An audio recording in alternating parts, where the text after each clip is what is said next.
اس لیے نبی صلی اللہ علیہ وسلم کے زمانے میں اذا اسلم الرجل فی عہد النبی صلی اللہ علیہ وسلم علموہ الصلاۃ، جیسے کوئی اسلام میں داخل ہوا سب سے پہلے اس کو نماز سکھلائی جاتی. اور بعض لوگوں کو تو آپ نے دیکھا ہوگا نیت بندھی ہوئی ہے، ایسے ناک میں ہاتھ گھمائے پھر ایسے نکال کے دیکھتے ہو بولو،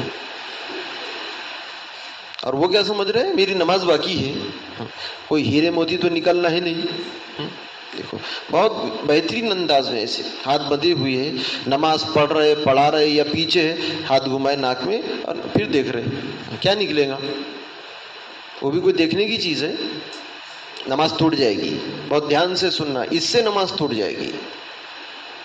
نماز پڑھ رہے تھے، کھجلی آئی، دونوں ہاتھوں سے کھجا رہی، نماز ٹوٹ جائے گی.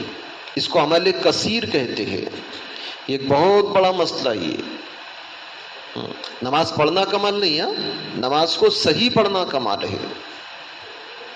نماز پڑھ رہے تھے، ٹوپی گر گئی، ایک ہاتھ سے اٹھا کر رکھ لو. اور یہاں تو ٹوپی گری ہے، نماز ٹوٹ جائے گی ہماری. عمل کثیر کہتے ہیں دیکھنے والا آدمی جب نمازی کو دیکھے تو وہ یہ سوچے کہ شاید یہ نماز میں نہیں ہے، اس کو عمل کثیر کہیں گے. بعض لوگوں کو آپ نے دیکھا ہوگا قاعدے میں بیٹھے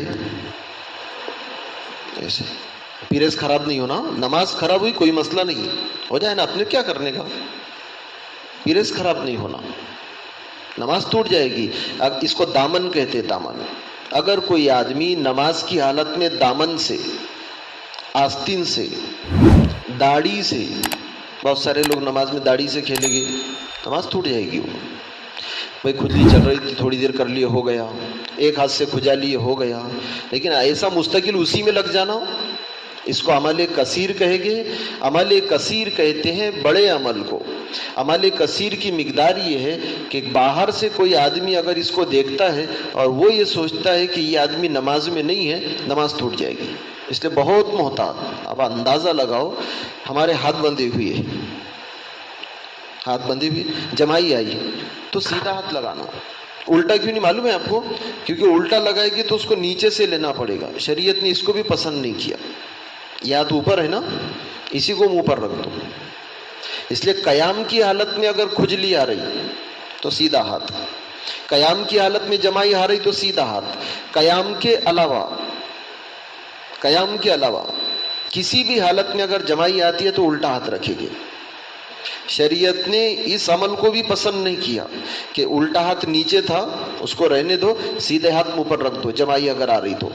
اور قیام کی حالت میں، قیام کے علاوہ کسی بھی حالت میں اگر جمائی آتی ہے تو پھر الٹا ہاتھ رکھے گی. تو عمل کثیر کس کو کہے گے؟ عمل کثیر کہتے ہیں کہ ایک آدمی اس عمل میں لگے تو دیکھنے والا یہ سوچے کہ شاید یہ نماز میں نہیں ہے، اس سے نماز ٹوٹ جائے گی. بعض لوگوں کو آپ نے دیکھا ہوگا سجدے میں جا رہے تھے تو وہاں ایسا کچرا دکھ رہا، ہاتھ سے صاف کر رہے اس کو. علماء نے لکھا ہے اگر کوئی پھونک مار دے نماز کی حالت میں، نماز ٹوٹ جائے گی اس کی. ہم نے تو صرف نماز کے فرائض ہی کو پورا دین سمجھ لیا. نماز کے واجبات مفسدات صلاۃ، نماز کو توڑنے والی چیزیں. اس میں سب سے اہم تکبیر تحریمہ، اللہ اکبر، اور دوسرے نمبر پر عمل کثیر.